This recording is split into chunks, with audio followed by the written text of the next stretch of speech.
आज से हजारों साल पहले जब दुष्ट रावण माता सीता को अगवा करके लंका ले गया, तो हनुमान जी ने समुद्र की सीमा लांघकर माता सीता का पता लगाया। भगवान राम माता सीता को रावण की कैद से छुड़ाने के लिए लंका जाना चाहते थे, लेकिन इतनी बड़ी वानर सेना को समुद्र पार करवाना एक बड़ी चुनौती था।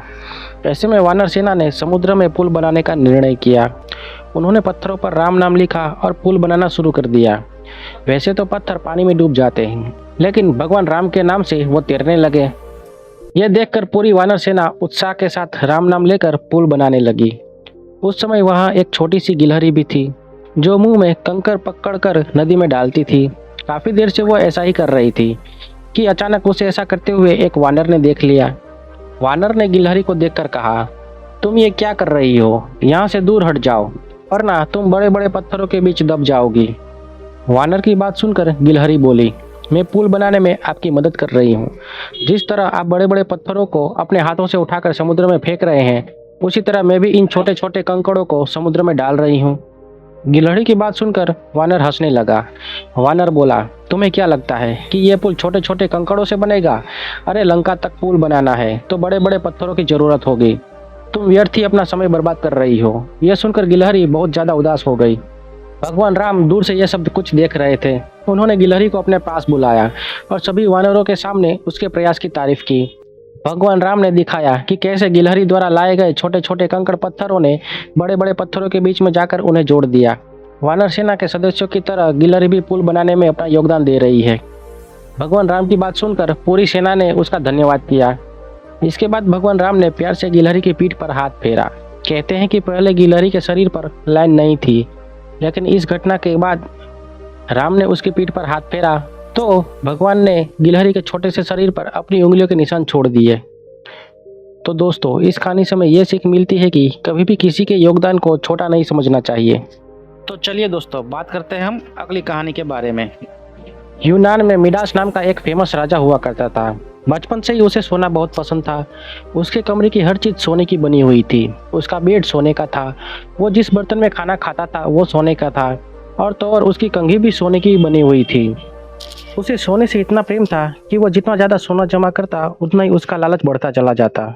सोने के प्रति उसका लालच देखकर उसकी पत्नी भी परेशान हो गई थी। वो अक्सर भगवान से उसके लालच को खत्म करने की प्रार्थना करती रहती थी।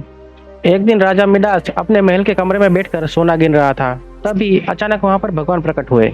मिडास को सोना गिनते हुए देखकर उन्होंने कहा, तुम्हारी पत्नी अक्सर मेरी सेवा करती है, उसकी सेवा से मैं बहुत ज़्यादा खुश हूँ। मांगो, तुम क्या वरदान मांगना चाहते हो? भगवान की बात सुनकर मिडास बहुत ज़्यादा खुश हो गया और बोला, मुझे एक ही वरदान चाहिए कि मैं जिस चीज़ को स्पर्श कर लूँ वह सोने की हो जाए। भगवान ने कहा, अगर तुम यही चाहते हो तो ऐसा ही होगा। कल सुबह उठने के बाद तुम जो कुछ भी स्पर्श करोगे वो सोने में बदल जाएगा। अगले दिन राजा जब सोकर उठा तो उठकर वहाँ बालकनी में गया और वहाँ से अपने राज्य को देखने लगा। तभी उसे याद आया कि कल भगवान ने उसे वरदान दिया था। अब उस वरदान को परखने की बारी थी। राजा ने सबसे पहले बालकनी में लगे पर्दे को छुआ। पर्दा राजा का स्पर्श पाकर पलक झपकते ही सोने में बदल गया।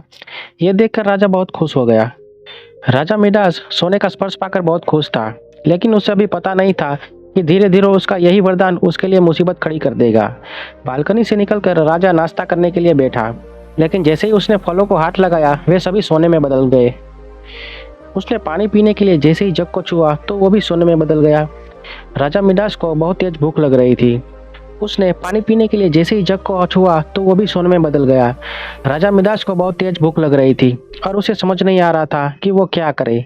इतने में ही उसकी बेटी भागती हुई उसके पास आई और उसे परेशान देखकर उसके गले लग गई। मिडास को छूते ही वो लड़की सोने की मूर्ति में बदल गई। अपनी बेटी को सोने की मूर्ति में देखकर मिडास दहाड़ मारकर रोने लगा।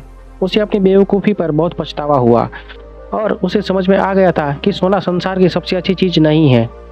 परेशान होकर मिडास ने भगवान को पुकारा। भगवान महल में प्रकट हुए और बोले, मिडास, क्या तुम इतना सारा सोना पाकर खुश हो? मिडास ने रोते हुए कहा, नहीं, इस समय मैं संसार का सबसे दुखी मनुष्य हूँ। मुझे माफ कर दो। आप मेरा सब कुछ ले लो, लेकिन मेरी बेटी को पहले जैसा बना दो। मैं उसे ही सबसे ज्यादा प्यार करता हूँ, सोने को नहीं। राजा मिडास की बात सुनकर भगवान ने कहा, ठीक है मिडास, तुम समझ गए हो कि सोना संसार की सबसे कीमती वस्तु नहीं है, तो मैं तुम्हारी बेटी को ठीक कर देता हूँ। ऐसा कहकर भगवान ने अपना वरदान वापस ले लिया। मिडास की बेटी अब वापस इंसान बन गई थी।